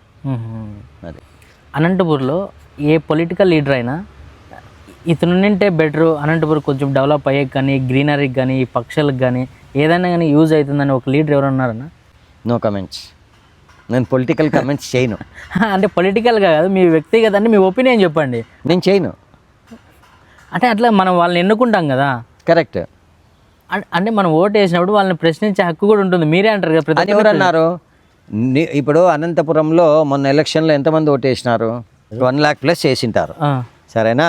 వీళ్ళలో ఎంతమంది ప్రశ్నిస్తున్నారు? మరి నీవు ఓటేసినప్పుడు నా ప్రశ్నించే హక్కు ఉందని కదా అని వీళ్ళు ఫీల్ అయ్యింటే ఎంతమంది ప్రశ్నిస్తున్నారు? అసలు దాని గురించి ఆలోచన లేదు కదా. ఎందుకు ప్రశ్నించడంలే? There are 2 reasons. ఒకటి భయం, ఒకటి నాకెందుకులే అనే ఒక యాటిట్యూడ్, మూడవది ఒక గిల్టీ ఫీలింగ్ ఉంది పాపం, నేను డబ్బులు తీసుకున్నాను కదా అని. సో ఈ డబ్బులు తీసుకొని నిన్ను నువ్వు అమ్ముకొని 5 సంవత్సరాలకి ఈ పనికిమాలిన చర్య నువ్వు చేసేంత కాలం the politician has the right, ఆ పాలిటీషియన్ ఆ ప్రజాప్రతినిధి హక్కు నిన్ను తొక్కడం. అంతే, సింపుల్ యాజ్ దట్. అంతే. Beyond that. ఇప్పుడు ఈ స్టూల్ నేను 100 రూపాయలు పెట్టి కొంటా, నా ఇష్టం వచ్చింది చేసుకుంటా ఆ స్టూల్తో, అర్హతే లేదు. సో అదేవిధంగా నీ ఓటును నువ్వు 5 ఏళ్ళ నీ జీవితాన్ని నువ్వు అమ్మేసుకున్నప్పుడు నీకు అడిగే హక్కు ఎక్కడుంది? లేవు. అడిగినా కూడా వాళ్ళు అడిగే హక్కే లేదు, అడిగినా కూడా అనేది లేదు. సో ఇక్కడ more than politician the citizen is at fault. మనలో ఆ మార్పు రానంత వరకు ఈ బానిస బతుకులు ఇలాగే ఉంటాయి. మారవు. ఎవడు ఏం చేసినా అడిగే ధైర్యం నీకుండదు. ఎవడు ఏం చేసినా మన ఇంట్లో మహిళలు పబ్లిక్ టాయిలెట్లు లేకోకుండా ఊర్లో బహిరంగంగా ఉచ్చ పోసుకున్నా నీకు అడిగే ధైర్యము, దమ్ము, అర్హత లేదు. That is the present situation of this society. Market add ఇంతకుముందు 50-30 ఇయర్స్ బిఫోర్ మార్కెట్ యాడ్ కూడా ఎలక్షన్స్ ఉండేవి కావాల. ప్రజలు ఓట్లు వేసిన తర్వాత రైతులు మార్కెట్ యాడ్ చైర్మన్ ఎవరు ఏమనేది ఒక ప్రాసెస్ బట్టి ఉండేది. ఇప్పుడు నామినేటెడ్గా ఇచ్చేస్తున్నారు. అది ఎంతవరకు కరెక్ట్ అంటున్నారు? చెంగల్ రెడ్డి గారని ఒక పెద్ద ఆయన ఉన్నాడు, హైదరాబాద్లో ఉంటారు, మదనపల్లి వాస్తవ్యులు. ఆయన తన జీవితం అంతా రైతుల మీద పోరాటానికి అంకితం చేసిన ఒక మహానుభావుడు.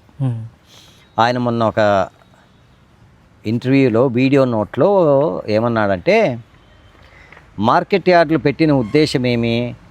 రైతుల ప్రొటెక్షన్ కోసం, వాళ్ళు పండించిన సరుకు వచ్చి అమ్ముకునేందుకు.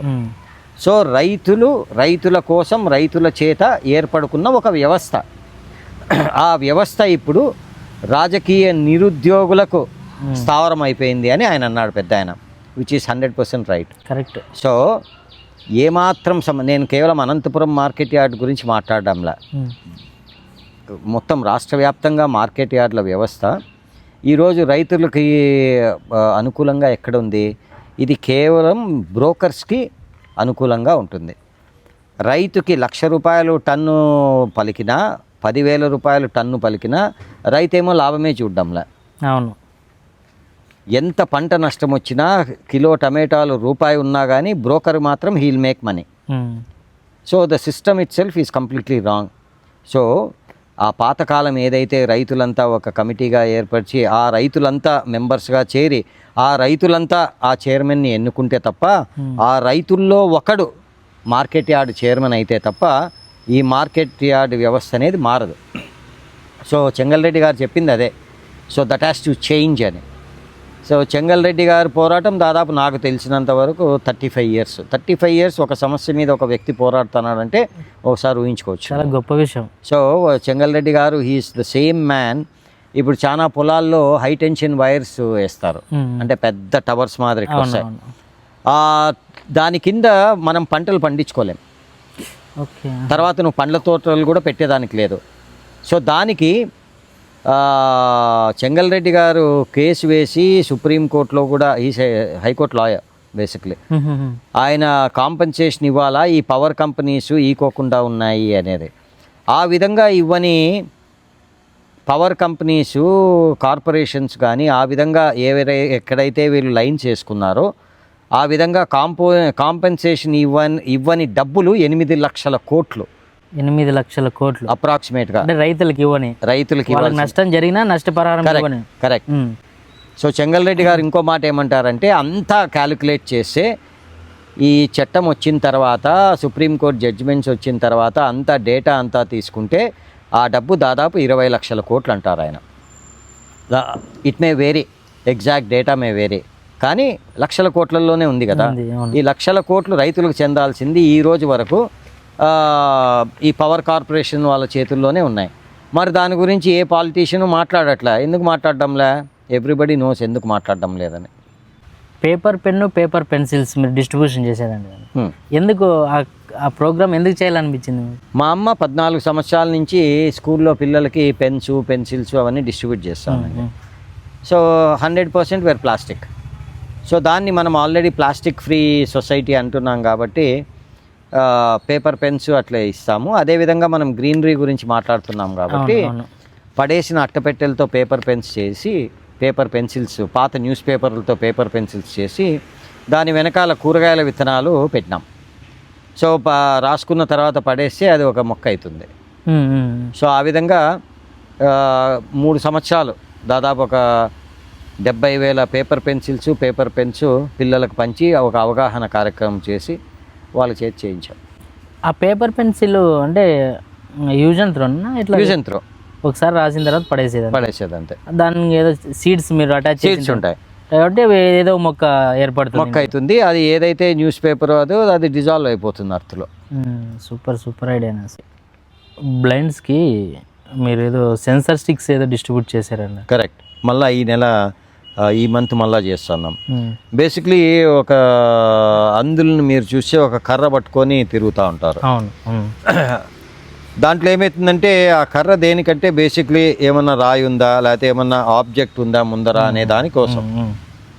సో దీంట్లో ఏమైంటుందంటే సెన్సార్ ఫిట్ చేసినాము. అతను అట్లా అనకపోయినా కానీ ముందర ఆబ్జెక్ట్ ఉంటే హ్యాండ్ వైబ్రేట్ అవుతుంది. So that is how this is built అనమాట. It is not a very popular because it's expensive. It's expensive stick అనమాట. సో దాన్ని మళ్ళీ మేము ఇప్పుడు ఈ సంవత్సరం మళ్ళీ ఒక 15 మందికి ఇస్తాం. Will do that. అంటే ఎట్లా అన్నది స్పాన్సర్ లేదంటే మీరు ఓన్ డబ్బు, ఓన్ మనీ? ఎట్లా ప్రతి ఒక్కటి మీరు సొంత ఖర్చులతో చేస్తారు. మొన్న ఏదో చూశాను, ఇది చైర్లు కూర్చోడానికి వుడ్ కాకుండా ఏదో కాస్ట్ ఐరన్ బెంచెస్ అవన్నీ మీరు ఓనే కదా? ఓన్. మరి మీకు ఫండ్స్ ఎట్లా ఉన్నాయి? అయిపోయినప్పుడు ఒక్కొక్క స్థలం, ఇది కూడా మేబీ ఎప్పుడన్నా అవసరమైతే ఈ స్థలం కూడా అమ్మేదే. అంటే మరి మీకు అంతే సేవింగ్స్ ముందు తరానికి మీరు కూడా అంతా తీయాలి కదా? ముందు తరం నా కూతురు she is capable enough of standing on our own feet. నేను ముందే చెప్పిన ₹1 నాది ఆస్తి అని. అంటే ఏమన్నా ఓన్గా డెవలప్ చేసుకుని నువ్వు ఓన్గా ఎదగాలంటే ఆ కేపబిలిటీ ఉన్నప్పుడు నువ్వు ఎంత ఇచ్చినా కరిగిపోతుంది. ఇంకోటి మైను ఓపెన్ పార్కులో స్టార్ట్ చేశారు, కొన్ని లక్షలు పెట్టి. అవి ఎంతవరకు యూజ్ అయినాయంటారు ప్రజలకి? చాలా వరకు యూజ్ అయినాయా మన ఊర్లో, కానీ కొన్ని ప్రాంతంలో పూర్తిగా నిర్లక్ష్యానికి గురైనాయి. ఇక్కడ ఒక పెద్ద మిస్సింగ్ లింక్ ఏమంటే ఓపెన్ జిమ్స్ అని పెట్టినారు. ఈ ఓపెన్ జిమ్ ఎక్విప్మెంట్ సర్వీస్ చేసేవాడు వేరే రాష్ట్రంలో ఉంటాడు. ఇక్కడ ఒక చిన్న స్పేర్ పోయినా కానీ ఆ స్పేర్ విలువ ₹50 కావచ్చు, అది మనం చేయము. అవును, జనాలు పట్టించుకోము. అరే నేను వాడతాండే జిమ్మే కదా అని ఒక మెకానిక్ని పిలుచుకొచ్చి అది టైట్ చేయడమో అది చేయము మనం. అది చేయకోకుండా అది ఇరిగిపోయేదాకా తొక్కుతాం, 6 ప్యాక్ వచ్చేయాలి రేపు పొద్దునకే అని. అంతగా చేస్తాము. సో రిపేర్ ఉండేది మనం చేయము. అదేమవుతుంది, ఆ బోల్ట్ పోతుంది, దాని తర్వాత ఇరిగిపోతుంది, అది పెద్ద రిపేర్ అయ్యి కూర్చుంటుంది. సరే, దీనికి ఏదన్నా పీరియాడికల్ మెయింటెనెన్స్ ఒక స్ట్రక్చర్డ్ ఫ్యాషన్లో ఏమన్నా ఉందా మెయింటెనెన్స్ ఆఫ్ పార్క్స్ అంటే అది లేదు. ఇంకా కొన్ని పార్కులు అయితే పూర్తిగా డంప్ యార్డ్లు అయిపోయినాయి. ఇప్పుడు కలెక్టర్ ఆఫీస్ ఎదురుగా చెరువు కట్ట మీద ఒక పార్క్ ఉంది, కొన్ని లక్షలు ఖర్చు పెట్టి చేసినాము, అది పూర్తిగా డంప్ యార్డ్ అయిపోయింది. ఇక్కడ ఆర్యన్ స్కూల్ వెనకాల పక్కన ఇంకో పార్క్ ఉంది, అది డంప్ యార్డ్ మాదిరి అయిపోయింది. ఇక్కడ హెచ్ఎల్సి కాలనీలో ఇంకో పార్క్ ఉంది, అది ఆల్మోస్ట్ డంప్ యార్డ్ మాదిరి అయిపోయింది. ఈ పార్కులన్నీ యూజ్ చేయకపోవడము, మెయింటెనెన్స్ లేకపోవడము అంతా గబ్బు పట్టిపోయినాయి. కానీ ఇప్పుడు what my personal understanding is ఇప్పుడు they are trying to revive అని. ఎంతవరకు రివైవ్ చేస్తారో చూడాలి. ఈ కలెక్టర్ ఆఫీస్ ముందు ఉండే చెరువు కట్టు పార్క్ అయితే ఆ పార్క్లోకి వెళ్తే స్మెల్ వస్తుంటుంది అసలు. ఆ ప్లాస్టిక్ డంప్ గలీజు. కరెక్ట్. అసలు అటువైపు కూడా ఇట్లా చూడలేము మనం. కరెక్ట్. అక్కడ ఊరికే నువ్వు ఒకటివే పోవద్దు కూడా.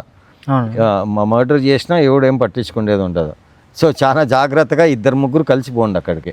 అంటే అట్లా కాదు, అది హైవే పక్కన ఏదో కొద్ది చెట్లు ఉన్నాయన్నట్టు ఏం తెలియగా వెళ్తారు. అదే, అది ఇప్పుడు దాకా జరగలేదు. లక్కీ.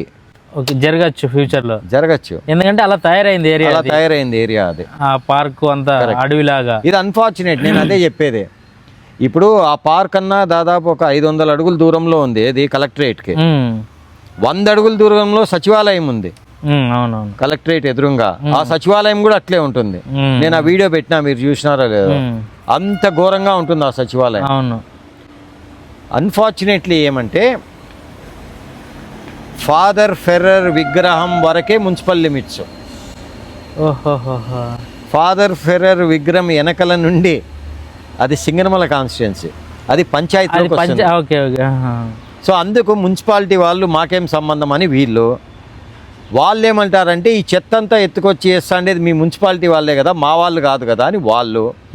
సో వాళ్ళు ఆర్గ్యుమెంట్లో దాన్ని మొత్తం ఆ వీధినంతా ఇప్పుడు ఏది చెరువు కట్ట అంతా ఒక టూరిస్ట్ స్పాట్ లాగా ఉండాల్సిన ఒక ప్రదేశము చెత్త కుప్ప మాదిరి తయారైంది. అందులో చేపలు కూడా అన్ని నాశనం, సర్వనాశనం. మనం చెరువు కట్టని 600 సంవత్సరాల కిందట కట్టిండేది అది. Anantasagaram 600 years back. 600 years వరకు బాగా ఉండిండేది. మనం ఈ 50 సంవత్సరంలో సర్వనాశనం చేసి పెట్టేసినాం. ఆ పక్క కబ్జా అయిపోయింది, ఈ పక్క కబ్జా అయిపోయింది. చెరువులోనే ఇప్పుడు ఉండే రోడ్డు కూడా వేసిండేది. లేకపోతే ఇంతకుముందు అయ్యప్ప స్వామి దేవస్థానం బయటకు వచ్చి మెట్ల దగ్గరికి వస్తే నీళ్ళు ఉంటా ఉండే. అవునా? సో ఆ చెరువుని పూడ్చే రోడ్డు వేసినాం మనము. That itself is wrong. So చేసేసినాం, సరే డన్. లేకపోతే చెరువు గుడి మెట్ల దాకా ఉండింది. నేను 1990లో నేను అయ్యప్ప స్వామి దీక్షకు పోయింటే అప్పుడు గుడికి పోతా ఉంటే రోజు. అప్పుడు గుడి మెట్ల దగ్గరికి వస్తే నీళ్ళు ఉంటాయి. అంటే ఇప్పుడు ఇట్లా తాడిపత్రి రోడ్డు కింద వెళ్ళేవారు కదా, కింద కరెక్ట్, కింద ఆ పక్క ఉంటా అండి రోడ్డు. ఈ పక్క అంతా చెరువే, ఈ పక్క రోడ్ లేదు. ఓన్లీ ఇట్లా చెరువు కట్ట మాది. అంటే గవర్నమెంట్ కబ్జా చేసి రోడ్ వేసింది. కరెక్ట్. చెరువులను ఆక్రమించద్దు. మొన్ననే ప్రపంచ పర్యావరణ దినోత్సవం అన్న ఆల్ బుల్షిట్ అనుకో. మనము అంత పెద్ద రోడ్డు చెరువును ఆక్రమించేసినాం. ఈ కళ్యాణదుర్గం బైపాస్లోను బల్లార బైపాస్లోను ఈ ఆవులు బెడద ఎక్కువైపోయింది. ఆడే కాదు, ఊర్లో కూడా. ఇది కూడా ప్లాస్టిక్ ఏనుగుల మాదిరే ఆవుల మాఫియా. అనంతపురంలో మీకు రోడ్లో కనపడే తిరిగే ఆవులన్నీ కూడా 8 మందికి సంబంధం. అంతే, 8 మందే ఓనర్లు. ఇన్ని వందల వేల ఆవులకి 8 మందే. ఆ 8 మందిని పిలిచి కౌన్సిలింగ్ చేయం మనం. ఎందుకన్నా అట్లా అసలు అని మన కళ్ళే. ఈ బల్బుల్ ఫ్యాక్టరీ ఆపోజిట్లో కరెక్ట్ లాస్ట్ టైం ఒక 2 months బ్యాక్, విలేజ్ పేరు నాకు ఐడియా రావట్లేదు, అబ్బాయి ఇంకా డ్రింక్ చేసి స్పీడ్ వెళ్ళిపోతున్నాడు. ఆవు ఇట్లా డివైడర్ నుంచి ఇట్లా దాటుకుంది. కనపడవు, ఎస్పెషలీ నైట్ టైము వర్షం వచ్చినప్పుడు కనపడవా. చాలా మంది చనిపోయినారు, చాలా ఆవులు కూడా చనిపోయినాయి. అవును, చాలా ఆవులు కూడా చనిపోయినాయి. సో అది మనం పిలిచి గోశాలకు మున్సిపాలిటీ యాక్ట్ ఏమంటుంది తెలుసా? Municipality act is a very old act. Municipality ప్రథమ కర్తవ్యం ఏమంటే మన నగర పారిశుద్ధ్యం చూసుకోవడం, పబ్లిక్ హెల్త్ ప్రజల చూసుకోవడం, నెక్స్ట్ ఐటమ్ వచ్చి ఆవులను చూసుకోవడం. ఇది మున్సిపాలిటీ యాక్ట్. ఇప్పుడు వచ్చిండేది కాదు, కొన్ని దశాబ్దాల కిందట రాసింది ఒక యాక్ట్. మనము ఆవులు అంటే మున్సిపాలిటీ బాధ్యత ఏమంటే ఎవ్రీ మున్సిపాలిటీ షుడ్ స్టార్ట్ ఏ గోశాల. ఆ గోశాలలో ఈ ఆవుల్ని పెట్టి ఆ ఆవులు ఏం తినాలో అవే తినిపియాల. ఇవన్నీ మనము గాలికి వదిలేసినాం. మన ఊర్లో బాగా మున్సిపాలిటీ వాళ్ళు ఏమన్నా పెంచుతున్నారంటే పందులు బాగా పెంచుతున్నారు, విపరీతమైన పందులు. ఆడ కూడా ఏమైందంటే పందులు అనేది ఏమంటే వాళ్ళకి జీవనోపాధి పందుల పెంపకం. అవును. సో వాళ్ళందరినీ ప్రభుత్వం ఏమనిందంటే వీళ్ళందరికీ ఒక ఏరియా చూపించి ఆ ఏరియాలో వీళ్ళందరినీ పెట్టి వాళ్ళు పందుల పెంపకం చేసుకొని అని చెప్పి బుక్రాయ సముద్రం దగ్గర ఒక భూమి కేటాయించింది. ఆ భూమి కేటాయించిన తర్వాత దాదాపు 12 లక్షలు ఎంతో ఖర్చు పెట్టి అంతా క్లీనింగ్ చేసి ఫెన్సింగ్ చేస్తామని బుక్కులో లెక్కాచారాలు చూపించి విత్డ్రా చేసినారు డబ్బులు. కానీ ఈ రోజు వరకు ఆడ ఒక గంపడు మట్టి కుప్ప కూడా ఇలా. వీరా అనే ఒక అబ్బాయి కేసు వేస్తే కలెక్టర్ గారు ఎంక్వైరీ చేస్తే ఇదంతా బయటపడింది. అంటే విధిలేని పరిస్థితుల్లో రోడ్లలో పందులు తోలుకుంటున్న వాళ్ళ పేరు మీద కూడా డబ్బులు తినేసి గత ప్రభుత్వంలో గనులు డబ్బులు తినేసినారు. చాలా దారుణం అసలు. మరి ఈ ఆవులు ఇంత జరుగుతున్నాయి కదా, మరి వీళ్ళు ఏఎంసీ వాళ్ళు ఎవరు అధికారులు ఏం పట్టించుకునేది ఏముండదా? ఇక్కడ ఇప్పుడు గోశాలలోకి తీసుకుపోవాలా. బెస్ట్ థింగ్ ఏమంటే ఎవరైతే ఈ 8 మంది ఓనర్లు ఉన్నారో వాళ్ళని పిలిచి మ్యాక్సిమం పెనాల్టీస్ వేయచ్చు వీళ్ళ మీద. అవును. ఆవుల్ని సీజ్ చేయొచ్చు. సీజ్ చేసి మనం ఎక్కడైనా తరలించాలా. ఆ తరలించే ప్రదేశమే లేదు కదా మనకు, అది ప్రాబ్లం. అంటే ఎవరికన్నా ఇప్పుడు రోడ్డు పైన వదిలేసి రైతులు ఉంటారు కదా విలేజర్స్కి ఇచ్చేసి మీరు తీసుకోరు, చాలామంది తీసుకోరు. తీసుకో దాని ఓనర్ ఉన్నాడు కదా, నేను ఓనరు, నేను రోడ్లో వదిలేసిన నా ఆవు తీసుకొని నీకు ఇస్తాడు, నేను నీ మీదకి వస్తా ఆవు. సో అందుకు అదే మరి ఓనర్ కన్నా కౌన్సిలింగ్ ఇచ్చి ఏదో ఓనర్ కౌన్సిలింగ్ ఇవ్వాలా. కొన్ని మున్సిపాలిటీలో ఓనర్లను అరెస్ట్ చేసి జైళ్ళకు కూడా పంపించినారు. మరి అదే కదా, అది చేయడంలా ఇక్కడ. అది ఎందుకు అని అన్నీ లాట్ ఆఫ్ ఫ్యాక్టర్స్. మావాడు వానికి అదే ఉపాధి. ఉపాధి అంటే అది ఏదో ఒక సైడ్కి తీసుకెళ్ళి ఇక్కడ దాన్ని మేపుకొచ్చి ఇంట్లో కట్టేసుకుంటే ప్రాబ్లం లేదు. అంతే. ఆవుల కన్నా నువ్వు తీసుకుంటే పందులు are even more dangerous because brain fever comes through pigs. అవును. చాలా మంది అనంతపురంలో చాలా మంది, నేను ఐ హ్యావ్ ఎ పర్సన్, అబ్బాయి వయసు ఇప్పుడు 26, 27. ఆ అబ్బాయి వాళ్ళ నాయన కూడా మాజీ కార్పొరేటర్. ఆ అబ్బాయికి పందుల ద్వారానే బ్రెయిన్ ఫీవర్ వచ్చి ఈ రోజుకి ఈస్ బెడ్ రిడన్. ఇంకా బతుకున్నాడు అబ్బాయి. 26 ఏళ్ళ అబ్బాయికి వాళ్ళ నాయనే అన్నీ చేస్తాడు, అరుస్తూ ఉంటాడు, ఇచ్చేస్తూ ఉంటాడు, ప్యూర్లీ బికాస్ ఆఫ్ దిస్. అంటే ఎక్కడ బెడ్ పైన అంతే, ఇంకా అంత బెడ్ మీద అంతే. మరి సో ఇవన్నీ డేంజరస్ థింగ్స్, ఇవన్నీ పబ్లిక్ హెల్త్ హజార్డ్స్. మనము పట్టించుకోవడం, మన ప్రయారిటీనే అది కాదు. అదే చెప్తేనే మావాడివే. అంటే ప్రాణాలు పోతున్నాయి కదన్న. ఏదైనా అంతే, మావాడే అందుకే హోర్డింగ్ ఇచ్చినాం, మావాడే అందుకే ఇది పెట్టుకోమన్నాం, మావాడే అందుకే ఇది అట్లా, మావాడే అందుకే పని చేయడు కానీ జీతం ఇవ్వండి. మున్సిపాలిటీ ఈ డంపింగ్ చేసి దాన్ని ఏదో ఎరువుగా మార్చి రైతులకి సప్లై చేయాలని స్టార్ట్ చేశారు. రైతుకి ఏమన్నా సప్లై చేసి ఏమన్నా న్యాయం జరిగిందంటారు ఒక రైతు కన్నా? అనంతపురం డంప్ యార్డ్ అనేది దాదాపు 40 ఏళ్ళుగా వేసిన చెత్త. అది గత ప్రభుత్వంలో 3.5 లక్ష టన్నుల చెత్త బయోమైనింగ్ జరిగింది అని చెప్పి 32 కోట్లకు ఏమో బిల్లులు పెట్టినారు. మళ్ళీ ఈ ప్రభుత్వం వచ్చిన తర్వాత ఆడ ఇంకా సుమారుగా లక్షల్లో ఉంది అని చెప్పి మళ్ళీ ఈ ప్రభుత్వం వచ్చిన తర్వాత కూడా 20 కోట్లు 22 కోట్లకు మళ్ళీ పనులు జరుగుతూ ఉన్నాయి. గత ప్రభుత్వంలో 3.5 లక్ష టన్నులు క్లియర్ అయింటే 70,000 టన్నులు ఎరువు వచ్చిండల్లా కదా, ఎక్కడ పోయింది అని నేను ఒక ప్రశ్న అడిగిన. ఈరోజు వరకు జవాబు లేదు. దాని తర్వాత అప్పటి ఎస్సీ అప్పటి ఈని అడిగితే ఎవరెవరో వచ్చి తీసుకొని పోయినారు సార్. 70,000 టన్నులు ఎవడో వచ్చి తీసిపోయినాడు అంటే ఏమన్నా అవైనా డజన్ అట్టిపండ్లా కాదు కదా. 70,000 టన్నులు అంటే ఎన్ని ట్రాక్టర్లు. సో దానికి సరైన పొంతన లేని సమాధానాలు ఇచ్చిరి.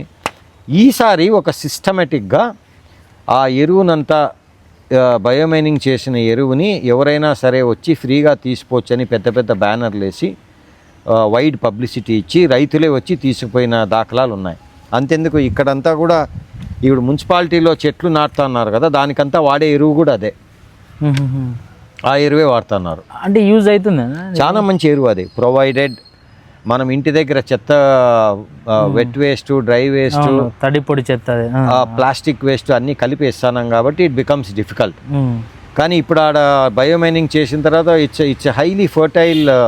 ఇది పండ్ల మొక్కలకి కాకుండా మిగతా ఏ మొక్కలకన్నా వాడుకోవచ్చు కళ్ళు మూసుకొని.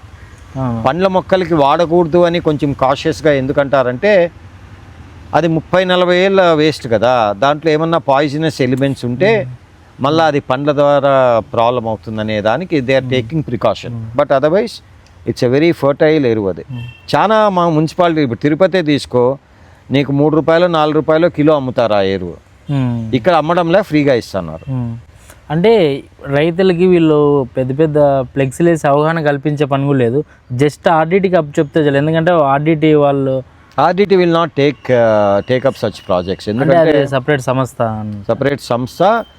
RDT will do programmes where they have complete control over the entire process.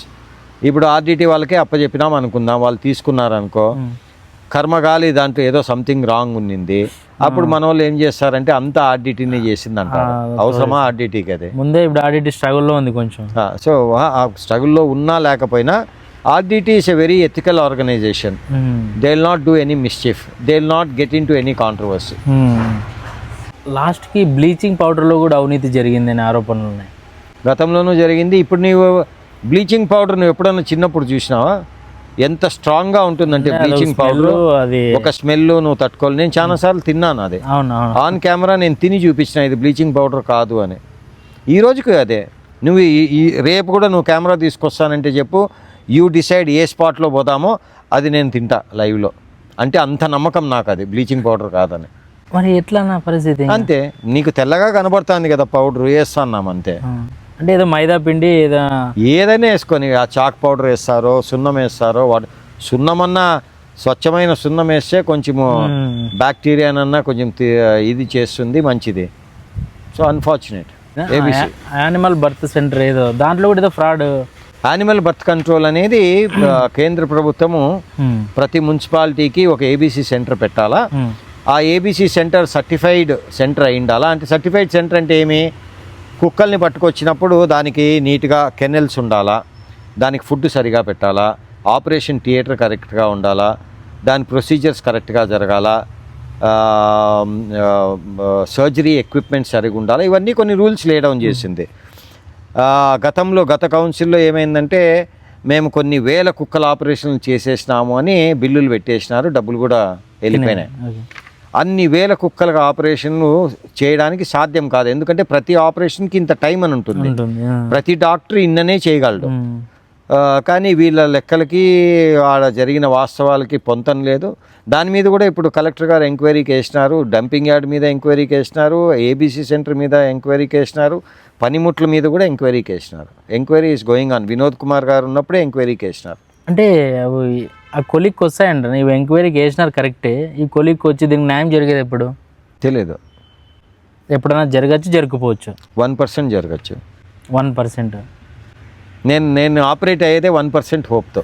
ఈ ఫ్లెక్సీలతో చాలా ప్రాబ్లం అయిపోతుంది ప్రజలకు, వచ్చిపోయే వాళ్ళందరికీ. మళ్ళీ దీన్ని నిర్మూలన ఏం లేదంట. ప్రజలకు ప్రాబ్లం అయితే నాకేమి, నాకు నా పబ్లిసిటీ అవసరము, నేను కట్టుకుంటా.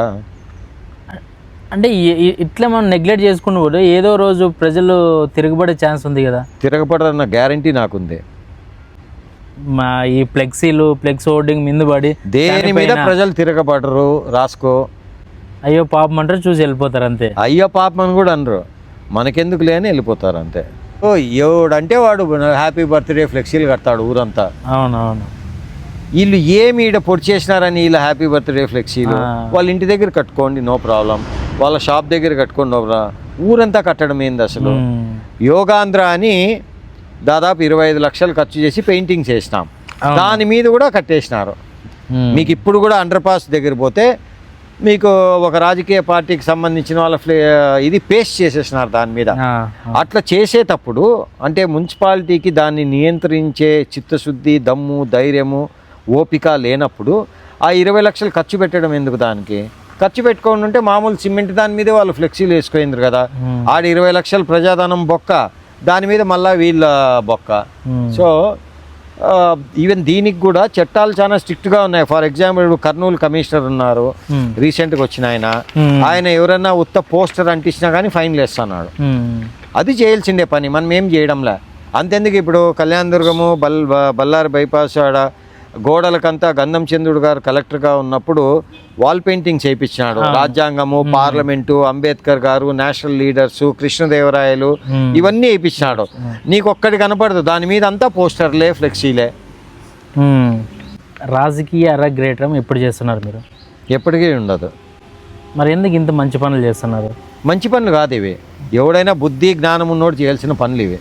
నీ పక్కన తప్పు జరుగుతోంది అంటే ప్రశ్నించాల్సిన బాధ్యత, ఇట్స్ కామన్ సెన్స్, ఎవడైనా చేయాల్సిన పని. నువ్వు if you're a tax payer నువ్వు ప్రశ్నించాలా, యూఆర్ పేయింగ్ ట్యాక్సెస్ కదా. డబ్బు తీసుకోకుండా నువ్వు ఓటు వేసింటే నువ్వు ప్రశ్నించాలా. ఎందుకంటే నువ్వు ఓటు ఒక నమ్మకంతో వేసినావు కదా, ఆ నమ్మకాన్ని నువ్వు ఒమ్ము చేస్తున్నప్పుడు నీకు అధికారం ఉంటుంది అడిగేదానికి. సో రాజకీయాల్లోకి ఎందుకు వస్తారు చాలామంది అంటే స్టాండర్డ్ డైలాగు, నేను ప్రజలకు సేవ చేయాలా, ఈ సమాజానికి మెరుగైన సేవ చేయాలా, నేను ఒక్కడనే చేస్తే కొంచెమే చేయగలను, నేను రాజకీయాల్లోకి వచ్చి ఎమ్మెల్యేనో ఎంపీనో ఇంకోటో అయితే ఇంత చేసేస్తాను అనేది standard. Good logic, accepted logic కూడా. ఎవరికి? ఈ 2 లక్షల గొర్రెలకి యాక్సెప్టెడ్ లాజిక్.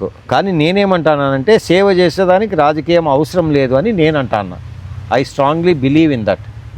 సేవ చేసేదానికి you need not be in politics. న్యూట్రల్గా ఒక సిటిజన్గా ప్రతి ఒక్కరూ సేవ చేయొచ్చు. ఇందాక చెప్పిన ఎగ్జాంపుల్ ప్రకారము నీ వీధిలో చిమ్మేదానికి వచ్చిన ఒక పారిశుద్ధ కార్మికునికి నెలకు ఒక 100 రూపాయలు వర్త్ గ్లౌసో మాస్క్ ఇచ్చినా కానీ అది కూడా సేవే. అవునవును. మొదట అక్కడ మొదలు పెట్టండి, దాని తర్వాత చూద్దాం. Simple logic. ఇప్పుడు లీడర్లు అది ఇది అంటాండే వాళ్ళల్లో ఎంతమంది 2019 అప్పుడు కోవిడ్ అప్పుడు కనపడినారో నాకు లిస్ట్ ఇస్తే నేను ఒప్పుకుంటా. వీళ్ళందరూ ప్రజాసేవ కోసం రాజకీయాల్లోకి వచ్చినారని. అవును. ఎవరు కనపడలేదు నాకు, ఎవరు కనపడలేదు, అందరూ భయపడి వెళ్ళిపోయినారు. మైండ్ నేను క్వశ్చన్ అడుగుదాను, అది మర్చిపోయినా. మీరు లాస్ట్ కోవిడ్లో చాలా అంటే చాలా హెల్ప్ చేసినారు. అసలు మీరు చాలా హెల్ప్ చేసినారు. ఇంకొద్దిగా ఇది చేసినంటే ఇంకా కొంతమంది ప్రాణాలు కాపాడే వాళ్ళు, ఇంకొంతమంది సేవ్ అయ్యే వాళ్ళని ఏమైనా అనిపించింది అన్న? అనిపించింది, కానీ నా దగ్గర డబ్బులు లేకపోయా అంతగా. నేను అప్పటికే ఎక్కువ అంటే నా దగ్గర ఉన్న బ్యాంక్లో ఉన్న డబ్బంతా ఖర్చు పెట్టేసిన. అవునవునవును. దాదాపు 1,40,00,000 64 రోజులు ఖర్చు పెట్టిన. అంతకు మించి నా దగ్గర డబ్బు లేకపోయా. ఆ మధ్యలో కూడా ఆ 1,40,00,000లో కూడా ఏమి నా క్లాస్మేట్స్ ఎవరైతే ఉన్నారో, నా 10th క్లాస్లో క్లాస్మేట్స్, వాళ్ళంతకు వాళ్ళే, నేను అడగకపోయినా వాళ్ళంతకు వాళ్ళే దాదాపు 11 లక్షలు 12 లక్షలు పంపించారు. అది ఉన్నింది కాబట్టి నేను 64 రోజులు చేయగలిగిన, లేకపోతే అంత చేసిండేవాడిని కాదు. 1,40,00,000 అంటే నాట్ ఏ సింపుల్ థింగ్. ఎందుకంటే ఒక ఎమ్మెల్యే ఎంపీ కూడా అంత ఖర్చు పెట్టరు. చాలా అంటే చాలా గొప్ప విషయం. మీరు అసలు ఆ థాట్ ఎలా వచ్చిందో కానీ అప్పుడు అవసరం అనిపించింది, ఖర్చు పెట్టినా అంతే. సామాన్యమైన విషయం కాదు. 1,00,00,000 మనిషి ప్రాణం కన్నా ఏది పెద్ద విషయం కాదు. నా బ్యాంక్లో ఆ డబ్బు ఉంటే ఏం ప్రయోజనము? ఆ బ్యాంక్లో ఆ రోజు ఆ డబ్బు తీసి ఖర్చు పెట్టినాం కాబట్టి కొన్ని ప్రాణాలు కాపాడినాం. సో దట్స్ దానికి తగిన గుర్తింపు ఏమైనా వచ్చిందని గుర్తించినారా? అంటే సమాజం పోని వాళ్ళన్నా, మీ మేలు పొందిన వాళ్ళన్నా ఏమన్నా గుర్తింపు రాదు. చాలా ఎమోషనల్ అవుతున్నారు. అంటే ఎంత హార్ట్ఫుల్గా మీరు చేసింటారో నాకు బాగా అర్థమవుతుంది. అలా అంటే గుర్తింపు కోసం మనం చేయం, కానీ కోవిడ్ అప్పుడు నేను చేసిన సేవలకి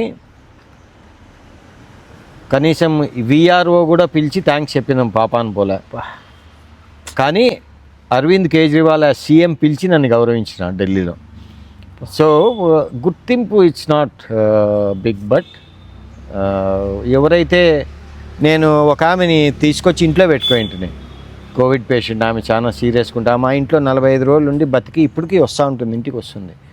సో వాళ్ళ కొడుకు ఆ రోజు హాస్పిటల్లో నా కాళ్ళ మీద పడితే బతికించన్నా అంటే నాకు తోచలే, సరే ఇంటికి పిలిచిపోదాం పదా అని ఇంటికి తీసుకొచ్చి చెట్లల్లో కొంచెం ఆమె అప్పటికే ఆమెకి black fungus start అయ్యిండే. So Gandham Chandrudu గారి పర్మిషన్ అడిగి నేను ఇంటికి పిలిచిపోతాను సార్ ఈ పేషెంట్ అంటే సెకండ్ ఫేజ్ పీక్ పీరియడ్లో పిలిచికొచ్చి పెట్టుకోండి. సో గుర్తింపు కోసం చేస్తే అది that will not give you happiness. నేను అంటే గుర్తింపు అంటే అలా అనట్లే, గుర్తింపు కోసం మీరు మంచి చేస్తారనట్లే, అంటే ఇంత చేసినారు ఏదో కృతజ్ఞత భావం ఉండాలి కదా. ఉండకూడదు, అది ఎక్స్పెక్ట్ చేయకూడదు అంటే. మీరు చేయలే, వాళ్ళు పొందిన వాళ్ళన్నా కొద్దిగా పొందిన ప్రతి ఒక్కరు పాపము ఇక్కడ పెట్టుకున్నారు నన్ను. సూపర్. సో ఆ గౌరవం నాకు ఎక్కడ పోయినా కానీ పాపము ఆ హాస్పిటల్లో ఉండే పారిశుద్ధ కార్మికులైనా నర్సింగ్ స్టాఫ్ అయినా నేను ఎక్కువగా వాళ్ళకే ఎక్కువ చేసింది. మన సెక్యూరిటీ వాళ్ళైనా పోలీస్ డిపార్ట్మెంట్ అయినా వీళ్ళందరూ పాపము వాళ్ళు ఎక్కడ కూడా చేయలేదు. ఇక్కడ లోకల్ వాళ్ళు వీళ్ళ లోకల్ లీడర్స్ కానీ ఎవరన్నా మీరు ఇంత ఖర్చు పెట్టి ఇంత హెల్ప్ చేసినారు కోవిడ్ టైంలో, మిమ్మల్ని అప్రిషియేట్ చేస్తే ఎక్కడ పైకి ఎదుగుతారని చెప్పేసి ఏమన్నా ఎవరికైనా అంటే అదేం లేదు కానీ ఎందుకంటే నేను రాజకీయాల్లో లేను కదా. అయినా నేను రాజకీయాల్లో ఇప్పుడు ఎవరికైనా సోషల్ సర్వీస్ చేసే ఎవరికైనా వచ్చే ఛాలెంజ్ ఇది. అగ్రెసివ్గా నువ్వు సోషల్ వర్క్ కానీ చేయడం కానీ లేకపోతే ఇట్లా ప్రశ్నించడం కానీ చేసేవానికి నా బంధువులే చాలా మంది అడిగినారు నువ్వు రాజకీయాల్లోకి ఏమన్నా వస్తున్నావా అని. సో ఆ క్వశ్చన్ మార్క్ ఉంటుంది. నాకు 2020లో అడిగినారు, 2021లో అడిగినారు, 2022లో అడిగినారు, 2023లో అడిగినారు, 2024లో అడిగినారు, ఇప్పుడు 26 ఇప్పుడు కూడా అడుగుతున్నారు, మళ్ళా 30లో కూడా అడుగుతారు.